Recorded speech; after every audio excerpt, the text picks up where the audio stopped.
Team में आए हुए टीम के शक्ल ही बदल गए, मतलब क्या आप ऐसे बैटिंग कर रहे हैं जो इतना कॉन्फिडेंस आप कहाँ से? कॉन्फिडेंस सच अभी इस टूर्नामेंट से पहले हम लोग पाकिस्तान कप खेल रहे थे, अपने डोमेस्टिक जो सबसे टॉप का टूर्नामेंट होता है, तो उसमें मेरी बड़ी अच्छी फॉर्म थी। तो बस मेरा माइंड यही था कि जिस तरह उसमें खेल रहा था उस तरह यहीं पे की कोशिश कर रहा हूँ, तो बस यही है। बाकी बैट्समैन जो था यहाँ पे जो आज खेल रहे थे उनको थोड़ा मुश्किल लग रहे थे बैट पिच, आपको वैसा कुछ नहीं लग ही नहीं रहा था? आपका क्या रीडिंग था पिच का? नहीं, शुरू में एक आधी बॉल मुझे भी लगी, लेकिन जो मुझे बैट बॉल मिल रही थी तो मैं उस पर ट्राई कर रहा था कि रन बनाऊं, तो शायद वो फिर मुझे अच्छे एरियाज में कम बॉल कर रहे थे, वरना बॉलिंग अच्छी हो रही थी उनके शुरू में। और जब इंग्लैंड के साथ खेलोगे बॉलिंग थोड़ा फर्क होगा, थोड़ा और पेस होगा और वैरायटी भी है, उनमें स्पिन भी है, तो आप क्या सोच लेके आप जाएंगे टीम के लिए?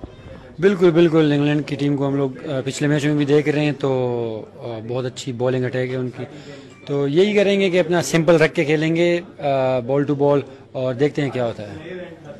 क्या आपका पॉलिसी जो है सिंपल है, जैसे वीरेंद्र सहवाग इंडिया के लिए खेलते थे जो see the ball hit the ball, आपका भी वही है क्या?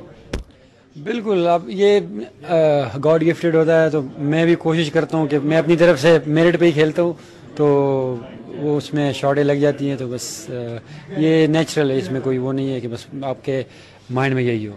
फकत ड्रेसिंग रूम में क्या चल रहा था जब 6 खिलाड़ी आउट हो गए थे इतने अच्छे ओपनिंग स्टैंड के बाद? जाहिर सी बात है, जब आपकी टीम बैकफुट पे चली जाती है तो सारे लोग परेशान होते हैं, लेकिन हमें ये पता था कि हमारी 10वें नंबर तक बैटिंग है। अभी इसके बाद हसन अली ने भी आना था, तो हसन अली भी अच्छी खासी बैटिंग कर सकते हैं, तो हमें उम्मीद थी कि हम लोग ये रन चेस करेंगे।